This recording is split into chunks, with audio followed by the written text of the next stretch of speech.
Diwrnod 3. Tre ffynnon. Taith, Diwrnod 3. Day 3 Navigation. Heddiw, dych chi'n mynd i dre ffynnon. Heddiw, rydych chi'n ymweld â thre ffynnon. Treulir Diwrnod 3 ym mharc tref Taith Dyffryn Maes Glas ar gyrion tre ffynnon. Mae 2 leoliad i chi ymweld â nhw, Ffynnon Gwen Frewi ac Abati Dinas Basing.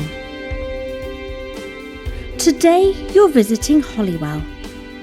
Day 3 is spent in Greenfield Valley Heritage Park on the edge of Holywell.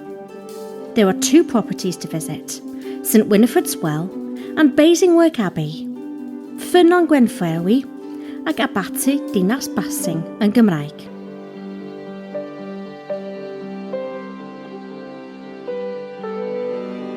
Maes parcio CH8 7GH. Y lle gorau i barcio yw'r maes parcio am ddim oddi ar yr A548. CH8 7GH. Byddwch chi mewn parc gwledig am y rhan fwyaf o'r dydd, felly bydd angen esgidiau priodol arnoch chi. The best place to park is the free car park off the A548, CH8 7GH. You will be in a country park for most of the day, so will need appropriate footwear.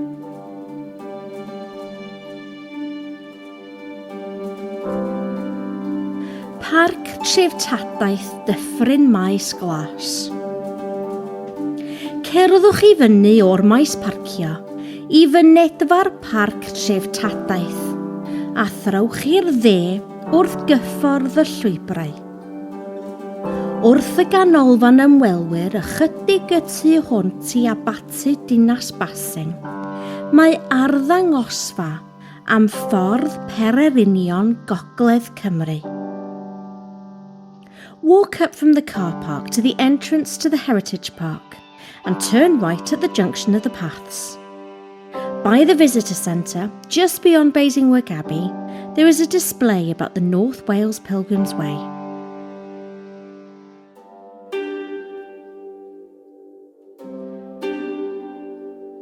Llinell amser y dyffryn. Dewch o hyd i rywle i eistedd ac edrychwch ar linell amser y dyffryn. Find yourself somewhere to sit and have a look at the timeline of the valley.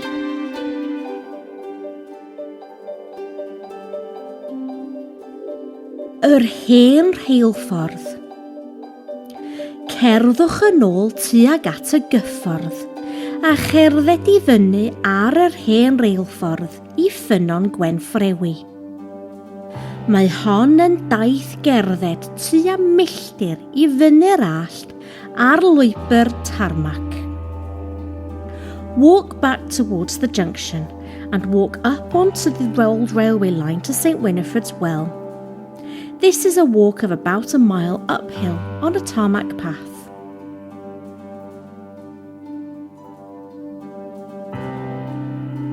Ewch at Ffynnon Santes Gwen Frewi.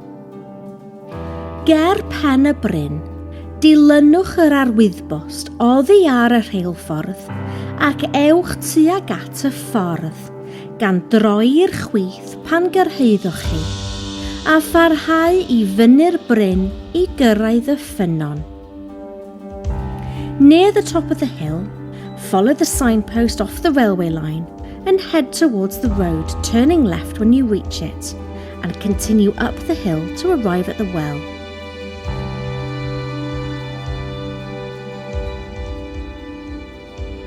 Ffynnon Santes Gwen Frewi. Wrth y ffynnon mae amgueddfa fach i ymweld â hi. Bydd angen i chi dalu i fynd i mewn i'r safle sy'n cael ei reoli gan yr Eglwys Gatholig ar ran cadw. Mae gwarcheidwaid y safle yn gofyn am barch at arwyddocâd crefyddol y safle, felly gwiriwch gyda nhw am ddefnyddio ddyfeisiau electronig yma. At the well, there is a small museum to visit. You will need to pay to enter the site, which is managed by the Catholic Church on behalf of Cadw. The guardians of the site ask for respect for the religious significance of the site, so please check with them about the use of electronic devices here.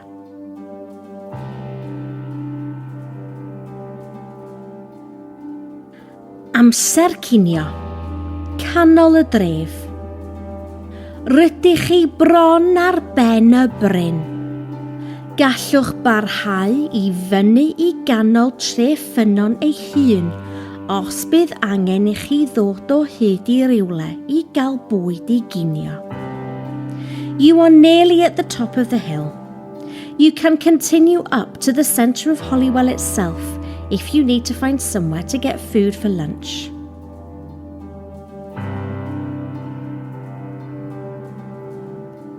Yn ôl i barc tref Taith Dyffryn Maes Glas.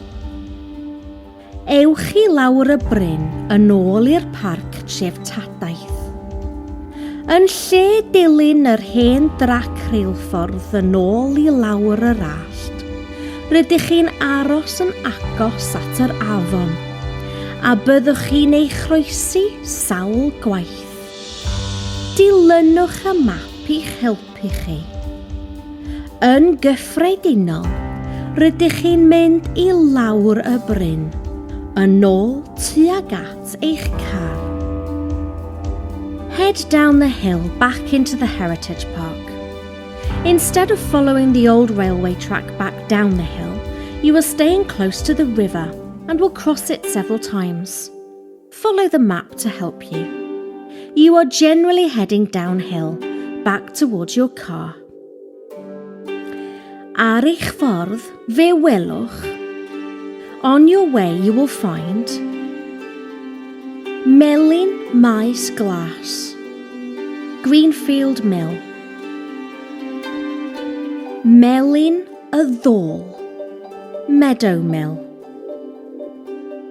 y Felin Gotwm Isaf, Lower Cotton Mill, Melin Wifrair Abati, Abbey Wire Mill.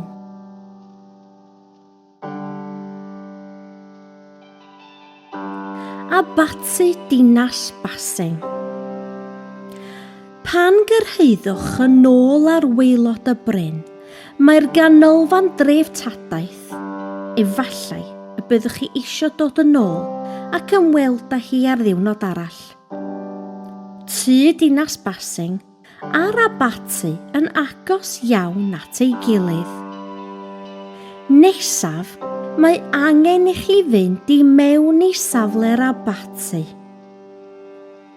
When you arrive back at the bottom of the hill, there is the Heritage Centre, which you might want to come back and visit on another day, Basingwork House, and the Abbey, very close to each other.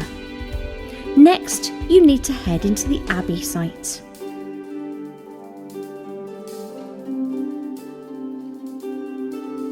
Amser mynd adre a gwneud eich gwaith cartref. Ewch yn ôl tuag at y maes parcio lle wnaethoch chi gychwyn eich diwrnod. Ar ôl eich diwrnod, mae yna weithgaredd mwy agored i chi ei wneud. Mae'r gweithgaredd hwn yn gofyn i chi ddefnyddio'r hyn rydych chi wedi ddysgu yn ystod y dydd, a gallwch ofyn eich tiwtor dosbarth wirio'ch gwaith. Head back towards the car park where you started your day. After your day, there is a more open activity for you to do. This activity asks you to use what you have learnt during the day, and you can ask your class tutor to check your work.